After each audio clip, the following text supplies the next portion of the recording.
Nós fomos criados, nós existimos para nos colocarmos em adoração a esse Deus. Quando na nossa vida isso não existe, eu não estou cumprindo com o meu papel. Quando nos envolvemos como igreja, nós devemos lutar mais ainda para que a gente cumpra com esse papel de adoradores. Isso é que vai trazer verdadeira paz no nosso coração. Por isso que algumas pessoas até afirmam que o louvor ele também liberta. Liberta em que sentido? Porque a gente tem uma conexão maior com o Senhor. Quando nós nos dedicamos a adorar a Deus, nós nos sentimos mais próximos de Deus. E é óbvio que a nossa carne não quer essa proximidade. É óbvio que Satanás não quer essa proximidade. Por isso que algumas coisas lutam contra nós, lutam contra esse momento de adoração. Muitas vezes a gente tem uma luta que a gente perde. Às vezes a gente tem um problema, e aquele problema que a gente deveria descansar em Deus e deixar para depois, ou pelo menos suspender esse problema, a gente deixa de adorar a Deus por causa desse problema. E é certo que muitas vezes a gente pede: Senhor, livra de mim esse mal, esse problema, né? Está me preocupando, está me tirando o sossego, né? E está certo. Mas muitas vezes não é problema que nos rouba a nossa adoração. Muitas vezes o que rouba a nossa adoração é uma coisa boa, muitas vezes. Nenhuma nem outra são legítimas. Às vezes a gente tem uma coisa boa que vai fazer no dia seguinte. Às vezes tem uma coisa boa que está acontecendo com a minha vida e eu não fico assim, sossegado, porque aquilo me toma a mente, o coração. Muitas vezes até uma mensagem no celular. Às vezes alguma coisa que aparentemente a gente não liga que é alguma coisa ruim, embora sendo e deveria ser boa, mas ela se torna ruim. Às vezes até a sede nos toma esse tempo de adoração. Uma sede que não é tão sede assim, né? Porque se fosse tão sede, a gente, meia hora atrás, a gente teria bebido água, né? Porque a sede não é igual, sei lá, um tropeção que a gente dá, né? A gente tropeça e de repente está doendo o pé. Não é. Vai aumentando. Então são várias coisas que competem com a nossa adoração. Como eu falei, até ir ao banheiro, né? E ao banheiro tem coisas que é uma situação que de repente eu preciso do banheiro. Coisas raras até. Uma dor de barriga, né? Tem que correr para o banheiro. Mas eu quase que não vejo gente com dor de barriga que vem para a igreja, né? Muitas vezes a gente troca, por quê? Porque muitas vezes a gente perde o senso de que nós somos adoradores do Senhor, mas vivemos como se não adorássemos esse Senhor. Como se a gente, de alguma maneira, fosse outro objeto. A gente não adora a Deus muitas vezes porque nós somos incompetentes. Trocamos as coisas. Às vezes o frio, o calor, o fulano ao lado, o fulano na frente, atrás, ou a fulana, ou o Beltrano, alguma coisa, nos toma esse tempo de adoração. Por isso que a gente vai ter, obviamente, uma reflexão agora, que também serve de adoração ao Senhor. Quando nos debruçamos, estudando a palavra do Senhor, damos atenção a alguma coisa que vai nos edificar, isso também serve de adoração ao Senhor, porque fazemos isso por adorarmos esse Deus. Por isso nós vamos fazer uma oração agora diferente, uma oração que tem a ver com essa adoração, de pedir a Deus para que a gente fique liberto das nossas próprias vontades, desejos, e foque a nossa atenção, e foquemos a nossa atenção no Senhor Jesus. Ok? Ok? Sim? Então tá bom. Então vamos orar, levando em consideração isso. Talvez você esteja cansado, ou talvez elétrico. Talvez você esteja assim com alguma coisa para resolver, ou alguma coisa que você quer muito acontecer, se envolver em alguma coisa parecida. Mas vamos suspender isso e deixar que Jesus seja o rei, o dono, aquele que está na nossa frente. E como foi bem lembrado aqui pela Natália, está dentro de nós. Ele quer ser adorado, ele quer ser servido, ele quer ser cultuado. E para isso que nós existimos.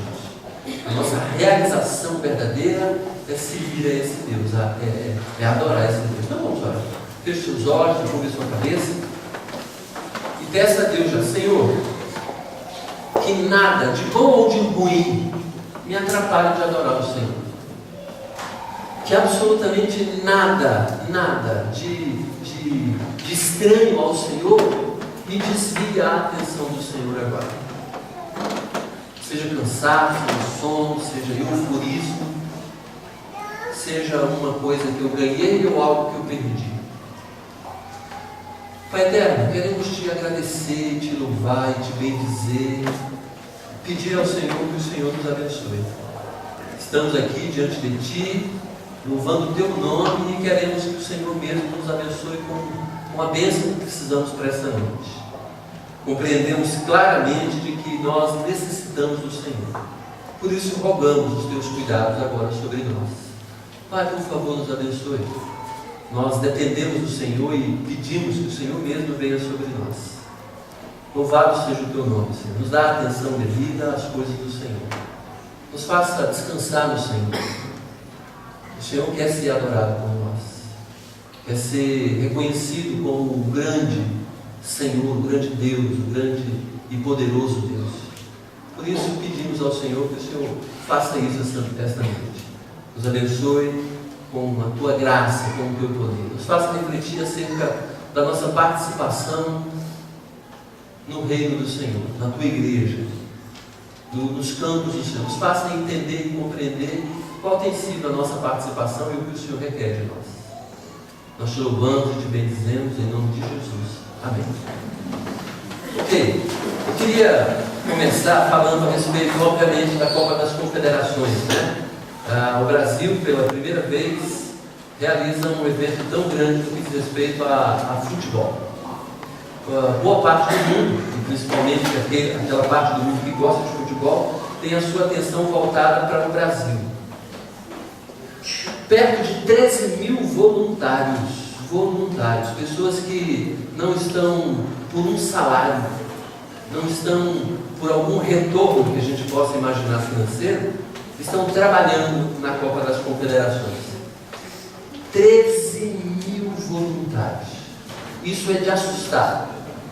Agora, é de assustar mais ainda, porque mais de 50 mil pessoas falaram assim: eu quero participar. Mais de 50 mil pessoas estavam interessadas em colaborar, em troca, muitas vezes, de apenas serem úteis, de ajudarem nesse evento esportivo.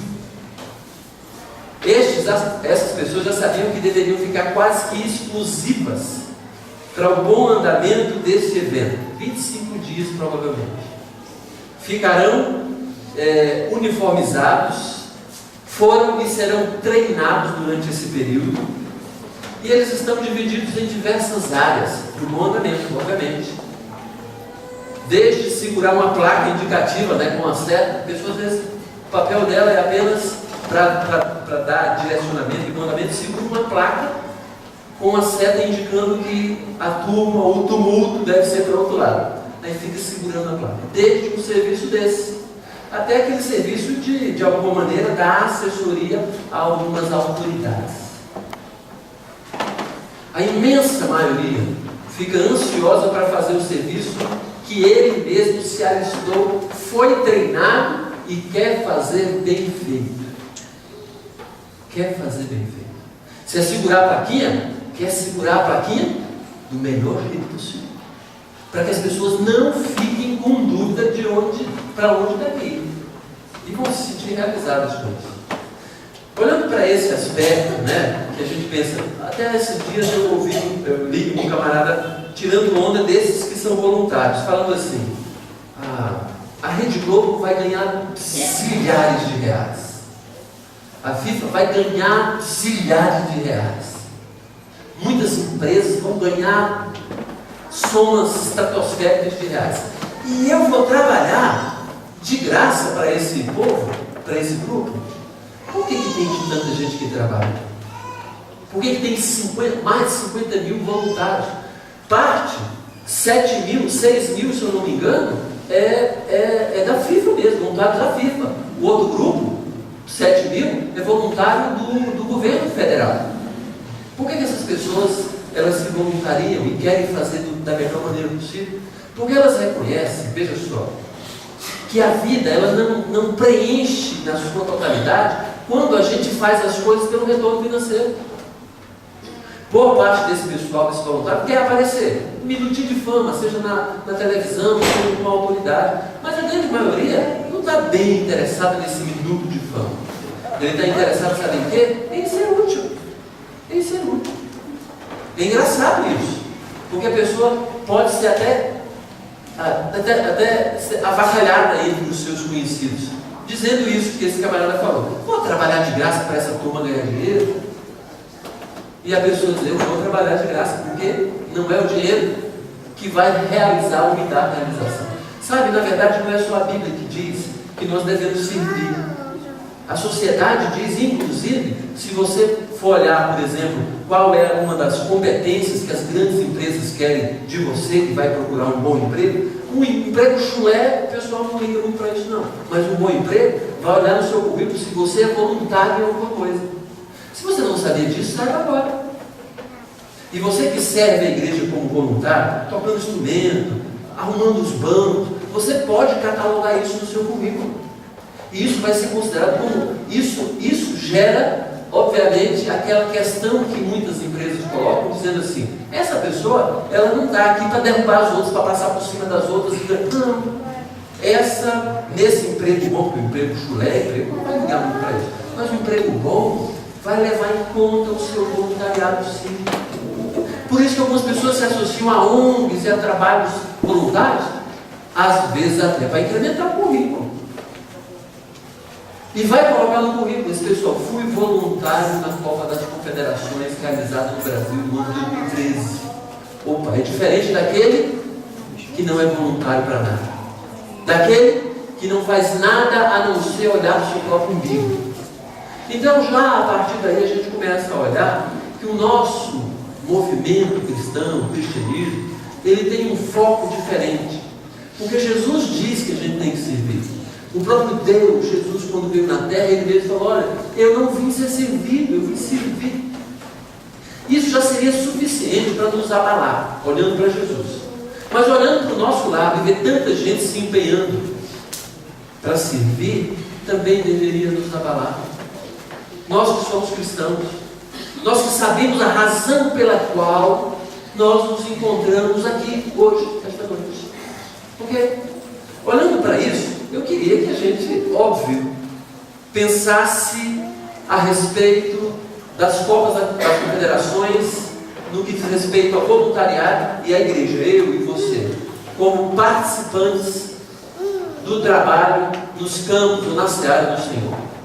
Isso aqui foi basicamente a nossa propaganda do meio da semana. Eu troquei só uma palavra, coloquei ali, os voluntários para a Copa das Confederações já estão preparados, mas na verdade já estão trabalhando. Eu coloquei, mudei, preparados para trabalhar. E nós que estamos no campo do Senhor, estamos ou não trabalhando? Mudei um pouco isso também, nós, os trabalhadores no campo do Senhor. O que estamos fazendo? É claro que alguns trabalhos têm feito trabalhos notáveis dentro da igreja de Jesus Cristo.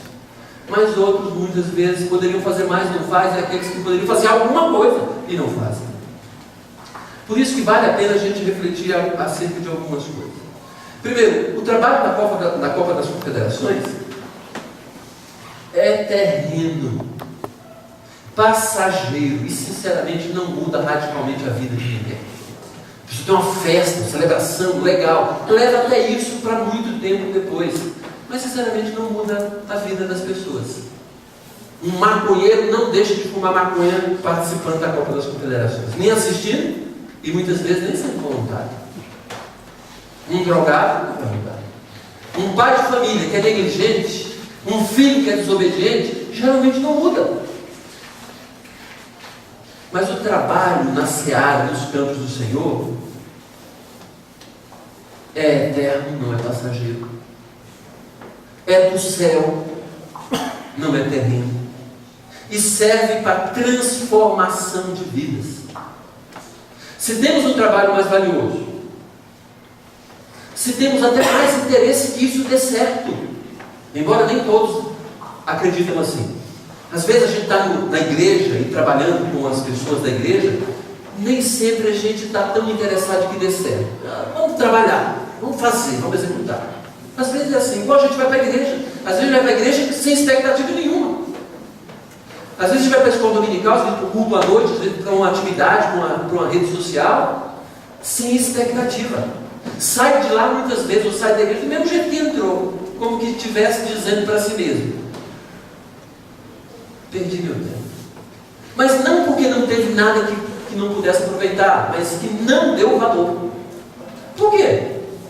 Porque muitas vezes não se deteve daquilo que estava sendo ensinado, não foi participativo, não foi participante, não foi atuante, não usou a sua cabeça para fixar naquilo que deveria aprender.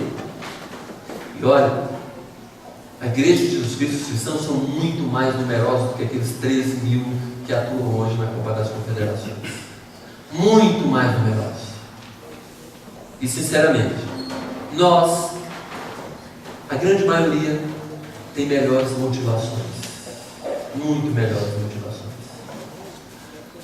Motivação que é de mudar a vida das pessoas.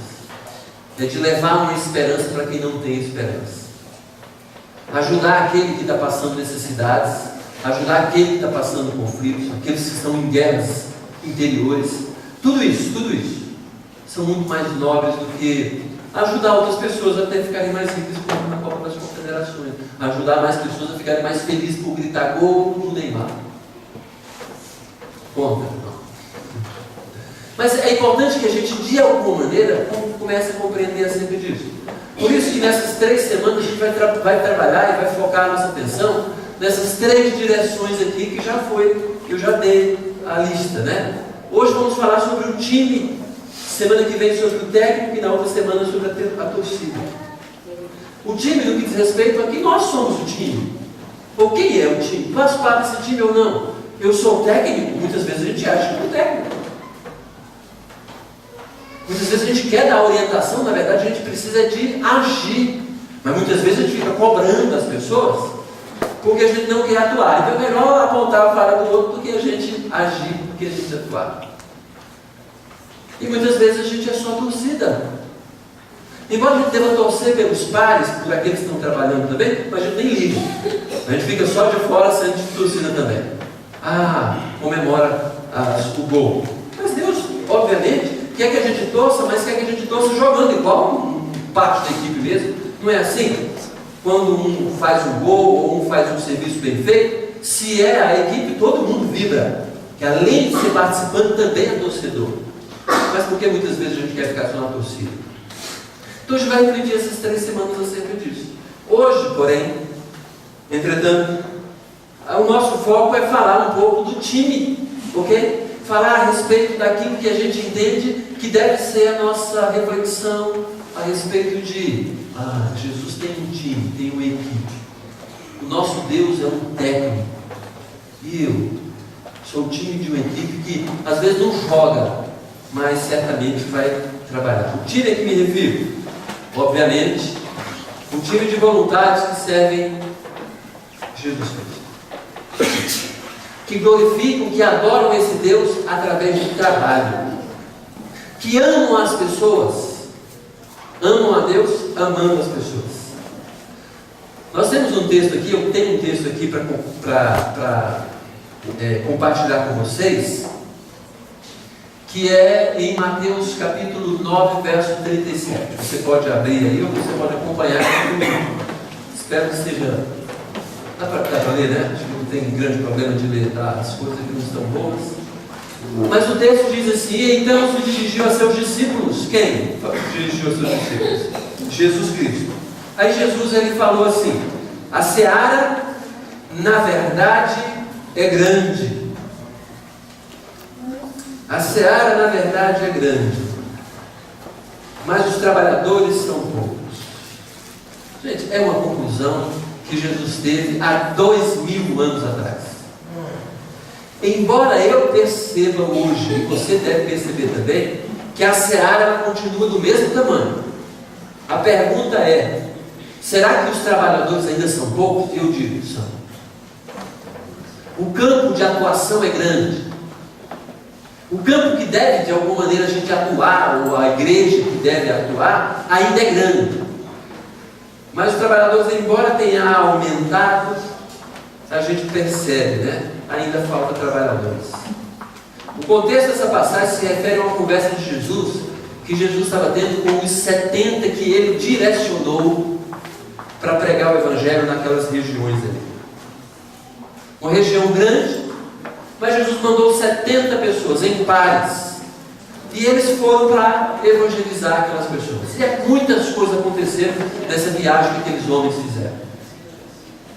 Mas também o contexto se refere àquelas pessoas que Jesus tinha falado assim. Lembra aquele episódio quando alguns falaram para Jesus: eu quero te seguir. Aí Jesus falou: olha, o filho do homem não tem riqueza não tem onde nem dormir, não tem onde reclinar a cabeça. Jesus foi explicando exatamente que a motivação não podia estar errada naqueles que estavam falando assim: eu quero te seguir, eu quero te seguir. Eu estou falando isso aqui do contexto, porque eu imagino que quando Jesus fala, então se diz aos discípulos dizendo, a seara na verdade é grande, mas os trabalhadores são poucos, ele está falando a respeito dos trabalhadores na seara que somos nós, dos discípulos que querem trabalhar. Os trabalhadores são poucos, rogai por Deus na seara que mande trabalhadores para a sua seara.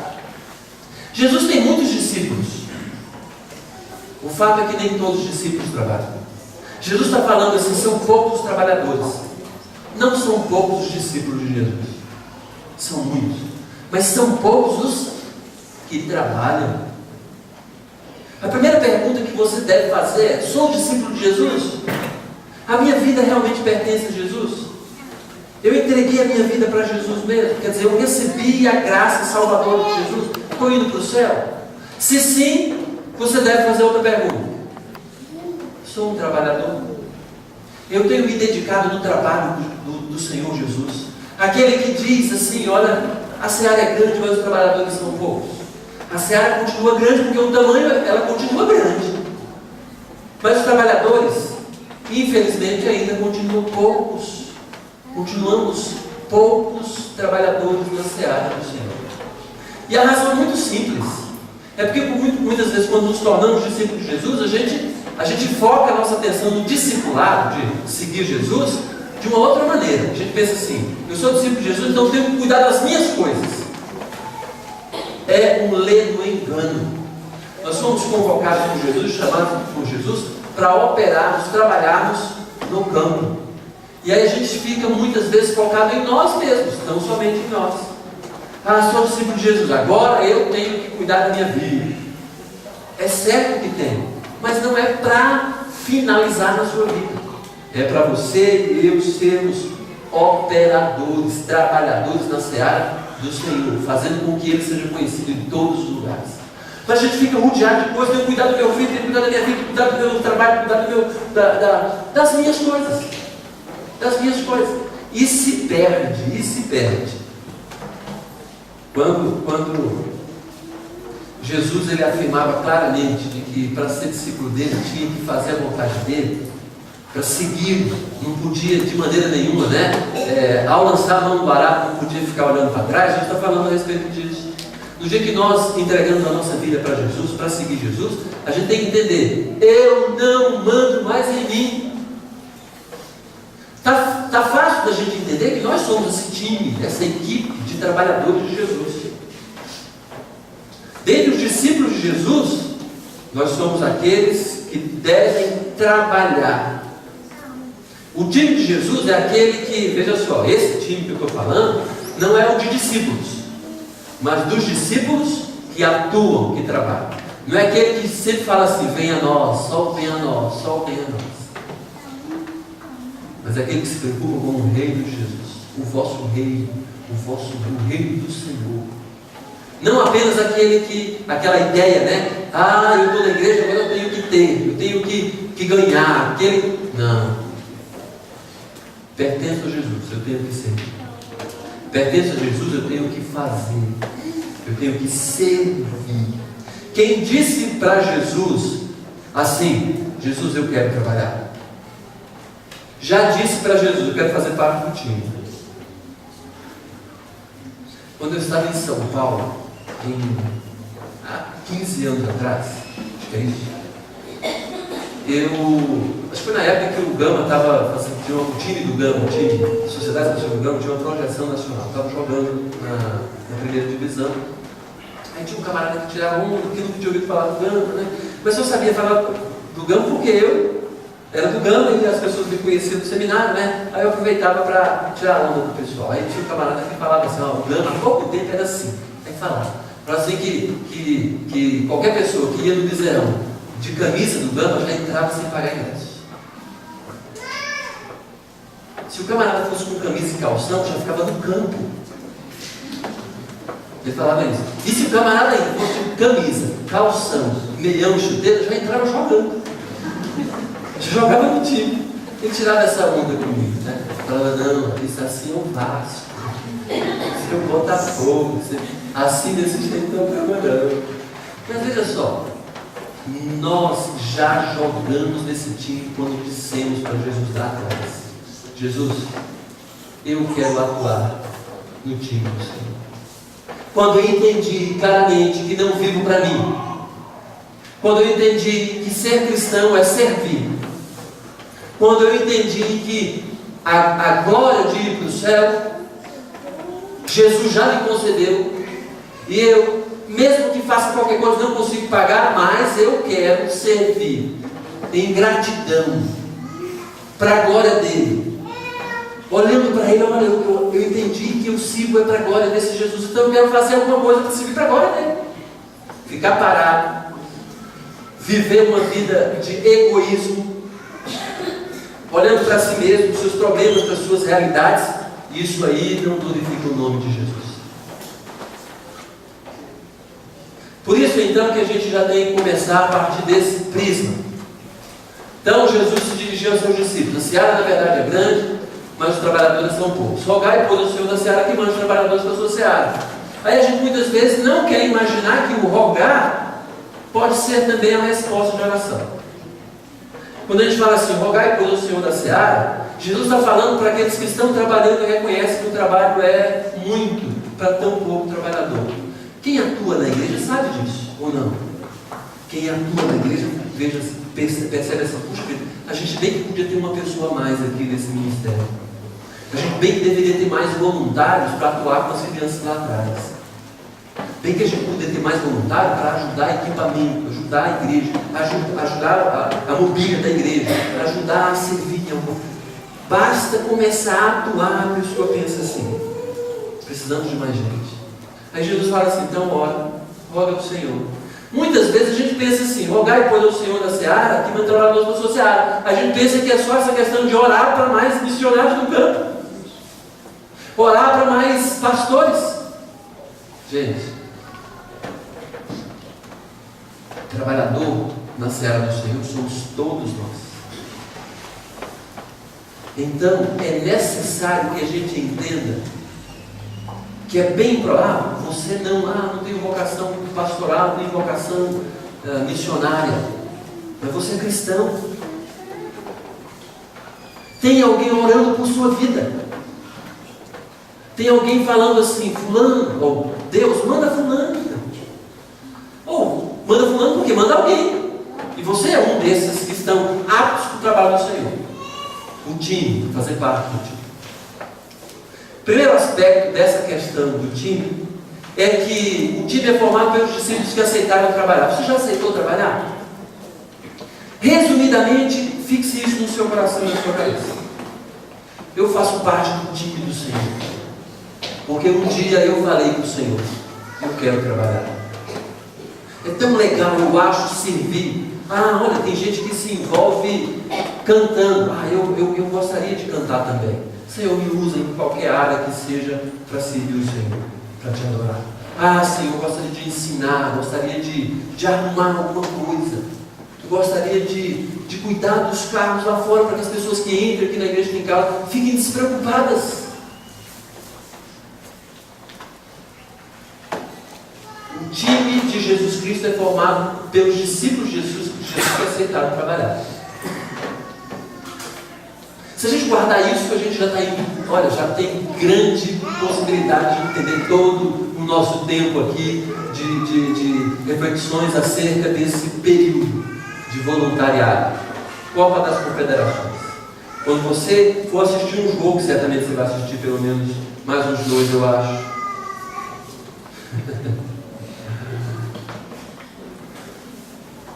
Quando você vir esse movimento todo que acontece no Brasil, quando você perceber que tem um auê por conta do Brasil está torcendo, reflita acerca disso. Eu faço parte de um time que é muito mais importante do que esse. Um time que foca no céu, nas coisas eternas, não nas coisas terrenas. Coisas que são muito mais valiosas, muito mais preciosas. Coisas que apresentam Jesus Cristo. Trabalho que vai muito além do que esse trabalho que é apenas um trabalho de 25 dias. O primeiro foco, então, é esse. O time é formado pelos discípulos que aceitaram trabalhar. Agora tem outra passagem que também fala do time. Quando Jesus também, ensinando para os discípulos dele, diz assim: mas recebereis poder descer sobre vós o Espírito Santo. Texto muito conhecido, Atos 1:8. E sereis minhas testemunhas, tanto em Jerusalém, como em toda a Judéia, Samaria e até aos confins da terra. É um texto muito conhecido. Só que a gente muitas vezes negligencia algo extremamente importante que eu gostaria já de explicar e dar para vocês aquilo que eu entendo desse time, ou pelo menos dessa colocação de Jesus acerca do time. Esse time de Jesus, que somos nós, tem uma missão e já está capacitado a cumpri-la bem, com excelência. Esse time que somos nós, a gente não está perdido. A gente sabe o que tem que fazer. Ser testemunha em todos os lugares. E já está capacitado pelo Espírito Santo. Nós, quando entregamos a nossa vida para Jesus salvar, quer dizer, quando a gente recebe a salvação de Jesus, nós também recebemos o Espírito Santo em nós. E aí Jesus fala aqui: mas recebereis poder ao descer sobre vós o Espírito Santo.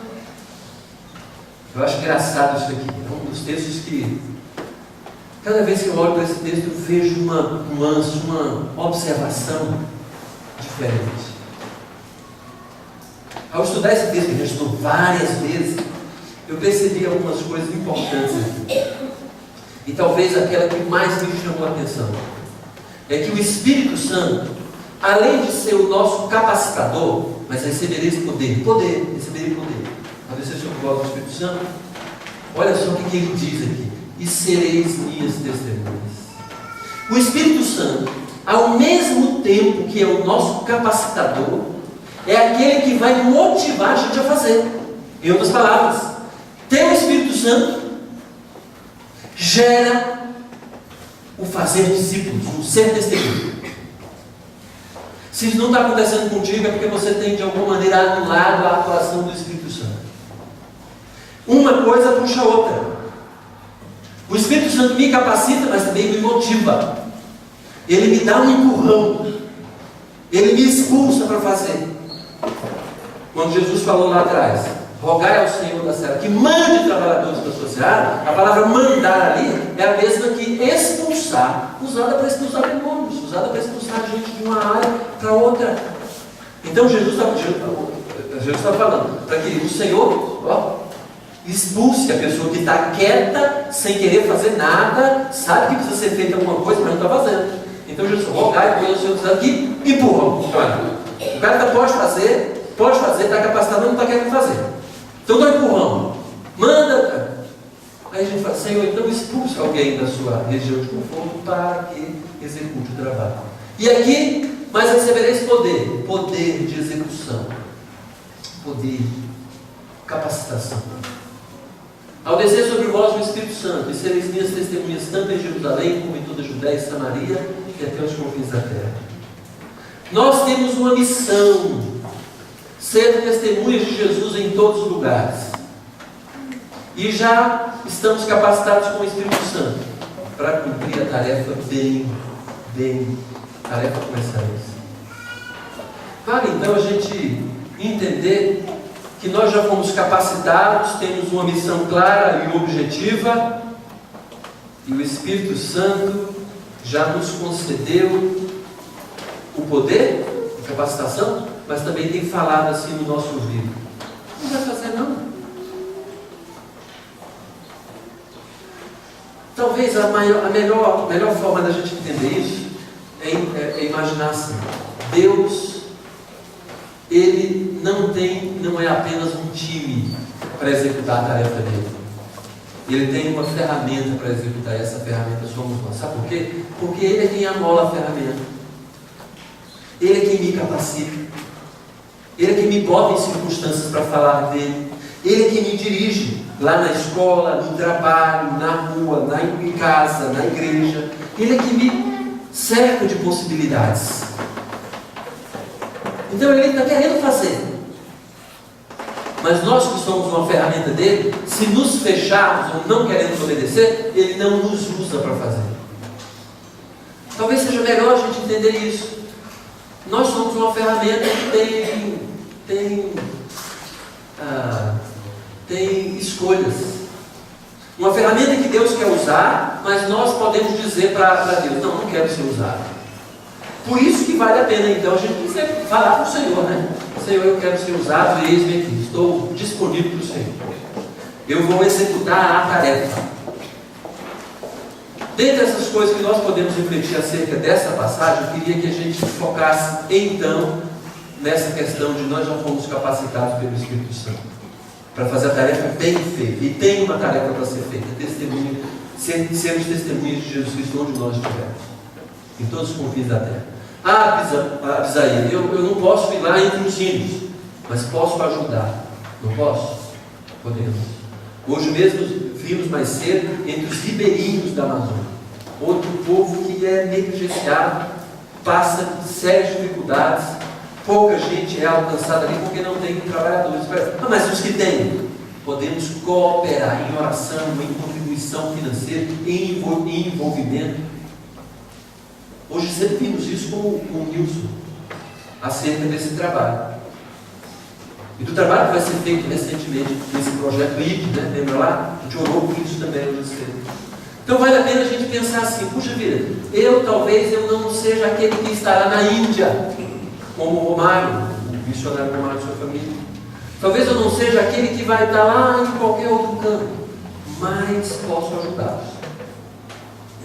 E dos que estão aqui ao redor, mas eu posso. Está falando de Jerusalém, dos nossos arredores, que falam a mesma língua que eu falo, tem os mesmos costumes que eu. É perto fisicamente. Então eu posso fazer com a minha própria boca.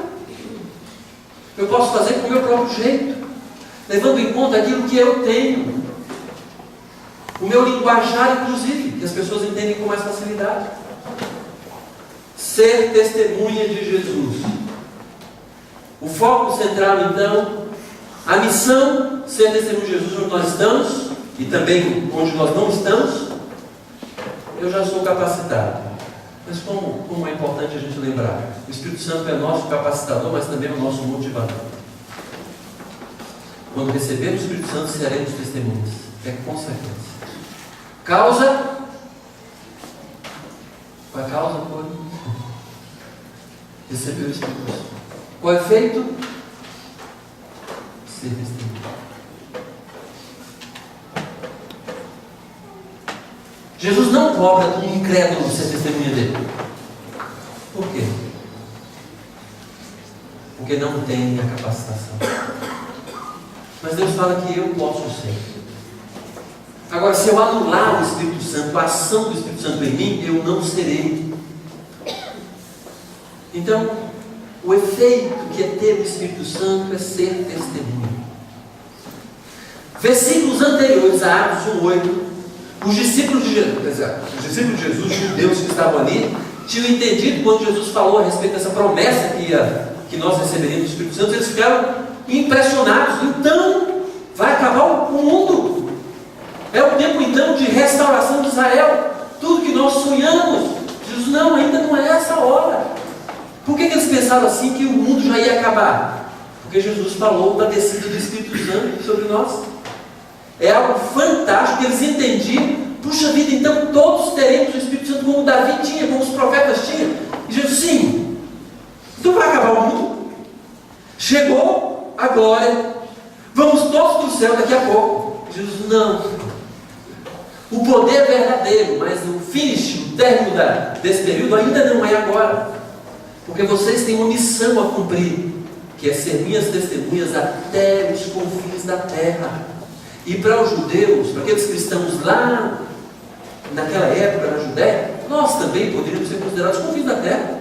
Estamos longe, fomos alcançados, mas sabemos que tem mais outro tanto de confins da terra que não foram alcançados. O Espírito Santo então foi o nosso capacitador, nos capacita, mas também é o nosso motivador. Se você não tem sentido, interesse, um pesar de não evangelizar, não falar do amor de Jesus, ser testemunha, se pergunte se você tem o Espírito Santo, se você é um convertido, se é um salvo. Agora, se tem sido incomodado, diga logo para o Senhor: eu quero entrar nessa time, eu quero servir, ao invés de achar que eu tenho que servir. E por fim, isso aqui me deixou impressionado quando eu estive fazendo isso tudo essa semana, sinceramente. Vós sois a luz do mundo. Não se pode esconder a cidade edificada sobre um monte, nem se acende uma candeia para colocar debaixo do alqueire, mas do velador, e alumia a todos os que se encontram na casa. Jesus está falando aqui para mim e para você que nós somos, claro, a luz do mundo. Mas quando Jesus fala que nós somos a luz do mundo, ele faz uma observação que deve nos impressionar. Se você é a luz do mundo, não, pergunte-se, coloque-se diante dessa situação. Vós sois a luz do mundo. Jesus falando para os seus discípulos. Você então é a luz do mundo? Jesus falou: vós sois sal da terra, vós sois luz do mundo. Você é a luz do mundo? Nem adianta falar que não é. Se você for discípulo, a mim você fala assim: não sou discípulo de Jesus. Mas se você fala: sou discípulo de Jesus, está falando para você. Jesus está dizendo aqui para você: você é a luz do mundo. Aí Jesus completa aqui: não se pode esconder uma cidade edificada sobre um monte. Pode? Não pode. Uma cidade que tem luz e brilha, está no monte, ninguém consegue passar perto e não enxergar essa cidade. Aí ele completa aqui: nem se acende uma candeia para colocar debaixo do alqueire. Quer dizer, ninguém que pega uma lâmpada, uma lamparina, seja o que for, uma luz, e bota ela debaixo do banco, debaixo da mesa, debaixo da cama para iluminar toda a casa. Não coloca. Só se você for tolo, doido. Só se você for... Só se você não for normal. Ok? Jesus está dizendo isso para mim e para você. Não se pode, não tem cabimento de você sendo luz, você ficar debaixo do banco. Se você sendo luz, não se expor. Resumidamente, Jesus fala: o time já está em campo e deve atuar. Jesus já nos expôs. Nós já estamos aparecidos. Por isso que quando você faz uma besteira na sociedade, o pessoal aponta para você: você não é crente? Você não diz que é cristão? Você já está exposto. Você é discípulo de Jesus mesmo. Então, a gente tem que atuar porque nós já estamos em campo. Nós já estamos atuando. Pelo menos, eu tenho um neto, sobrinho neto, que coisa estranha. Neto da Helene, do Elvis, o Juan. Não gosta de jogar bola, de futebol, aquela coisa, mas o pai quer que ele jogue bola. Aí ontem, a gente fez uma visita rápida ali, E aí os pais vão falar que ele entrou de uniformizado no campo. Criancinha pequena, naquele momento assim, para ver os que têm aquele tipo de teste assim, joga bola, bota ali na bola, né? Bota ali para jogar bola. E ele entrou, estava no meio do campo, né? Uniformizado, e a molecada correndo atrás da bola e ele parado. E aí ele olhando para a mãe e para o pai, que estava querendo ver a cena, né? Querendo ver o menino jogando bola, qualquer coisa, e ele olhava para os pais assim. Do tipo, o que eu tenho que fazer? O que eu tenho que fazer? Muitas vezes nós estamos desse jeitinho. Muitas vezes nós estamos nessa mesma situação. Já estamos em campo, mas não estamos atuando. Estamos paralisados. O que eu tenho que fazer? Você até sabe o que tem que fazer, mas não quer saber, né? Às vezes é assim. Por isso é importante que a gente entenda a partir de agora. Nós participamos de um time especial. Já dissemos para Jesus que nós somos voluntários. Um dia falamos para ele, para esse Jesus, falamos: Jesus, olha, a minha vida pertence ao Senhor. Qual é o problema então? A gente muitas vezes recua e diz para ele: estou cansado. Mas já estamos em campo. Não quero. Mas você já está uniformizado. Mas eu não consigo. Mas você já é capaz.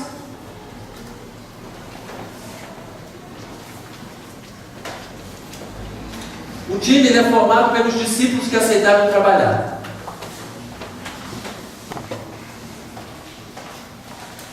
O time tem uma missão e está capacitado a cumpri-la bem. O time já está em campo e deve atuar. O time. Meus queridos, o time somos nós. Você tem uma responsabilidade talvez maior do que aquela que você imagina. Porque a gente pensa assim: se não fizer nada, não tem problema. Não, mas Jesus não considera isso. Jesus fala para mim e para você: aquele que de alguma maneira não ajuda, atrapalha. É triste ouvir isso, mas Jesus que fala. Se nós somos pessoas que de alguma maneira reconhecem que pertencemos a Jesus, fazemos parte desse time. Mas eu faço parte desse time, eu tenho uma missão, tenho capacitação, tenho que atuar porque eu já estou em campo. Nós vamos orar agora pedindo para que o Senhor Jesus não permita que a gente saia daqui enganado. Agora, se você não pertence a Jesus, você está desobrigado dessa tarefa. Muitas vezes a gente pensa assim: o meu papel na sociedade é cuidar de mim e dos meus. Não, é servir a todos. Você vai se perder se você não serve. Se você não tem uma atuação de servo, você vai ficar tão cheio de si, das suas coisas, que você vai se perder. É basicamente isso. Você vai dar trabalho. Mas eu tenho que servir. Resume-se em servir. Resume tudo em servir. 13 mil voluntários para a Copa das Confederações. E tem trabalhado bem até agora. E nós, e você? Numa Copa, num torneio, na vida, que é muito, muito mais importante, muito mais valioso, muito mais precioso do que um torneio. Vamos curvar nossa cabeça, fechar os nossos olhos, vamos orar.